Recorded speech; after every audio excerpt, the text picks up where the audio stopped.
పోలీసుల గెటప్లో వచ్చిన గుర్తు తెలియని వ్యక్తులు వైఎస్ఆర్సీపీ కార్యకర్తలను కిడ్నాప్ చేసిన ఘటన శ్రీకాకుళం జిల్లా పలాస మండలం చిన్నబండలో చోటు చేసుకుంది. గ్రామానికి చెందిన కోర్మపు ధర్మారావు, అంపోలు శ్రీనివాసులను వారి ఇంటి వద్ద పోలీస్ యూనిఫామ్లో వచ్చిన 8 మంది వ్యక్తులు కిడ్నాప్ చేశారు. దీంతో వారి కుటుంబ సభ్యులు కాశీబుగ్గ పోలీస్ స్టేషన్లో ఫిర్యాదు చేశారు. ధర్మారావుకు ఏదైనా జరిగితే పోలీస్ స్టేషన్ వద్ద ఆత్మహత్య చేసుకుంటామని హెచ్చరించారు. మాజీ మంత్రి సీదిరి అప్పలరాజు స్టేషన్ వద్దకు చేరుకుని పోలీసుల తీరుపై అసంతృప్తి వ్యక్తం చేశారు.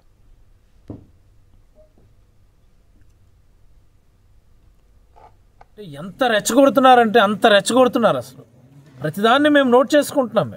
నేను ఎప్పుడు అంటుంటాను, నేను ఎమ్మెల్యే అయినప్పుడు మంత్రిగా ఉన్నప్పుడు కూడా నో రివెంజ్ ఓన్లీ చేంజ్ అనుకుని చెప్తూ అలా ఉండేవాళ్ళని. నాలాంటి వాళ్ళు కూడా మారుస్తారు వీళ్ళు. పోలీసులు ఒకటి గమనించాలి, ప్రభుత్వాలు మారుతూ ఉంటాయి. ఖచ్చితంగా తీసుకెళ్ళినటువంటి వాళ్ళు వేరే బోర్డ్స్ ఏ కారణం చేత తీసుకెళ్లారో తెలియచెప్పాలి. అట్లీస్ట్ ముందు ఆ కుటుంబ సభ్యుల కన్నా ఆ సమాచారం తెలియజేయాలని నేనైతే ఈ సందర్భంగా అడుగుతూ, ఏమి లా అండ్ ఆర్డరు, ఏమి రాష్ట్రం. చంద్రబాబు నాయుడు గారేమో విజన్ 2047 అని మాట్లాడతారు. ఆయన ఏం విజన్ అండి? ఇదా విజన్? మీరు మాట్లాడే మాటలకి మీరు చేసే పనులకి ఏమైనా పొంతన ఉందా? మీరేమో బెంచ్ల మీద పడుకోబెట్టి ట్రీట్మెంట్లు ఇప్పిస్తారు. మాటలు మాత్రం అర్థం కాని మాటలన్నీ డీప్ టెక్నాలజీ, ఆ టెక్నాలజీ, ఈ టెక్నాలజీ. ఏంది ఇది? నాకు అర్థం కాదు. తప్పుడు కేసులు పెట్టినోడు కూడా సమాధానం చెప్పవలసిందే.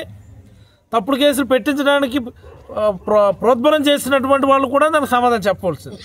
నేనేదో యోగిని, సన్యాసిని, డాక్టర్ని, సో నేను కామ్కుంటాను, నాకు ఇలాంటివన్నీ ఈ రివెంజ్ పాలిటిక్స్ నాకు వద్దు అనుకుని అంటే రాజకీయాల్లో కుదరదు.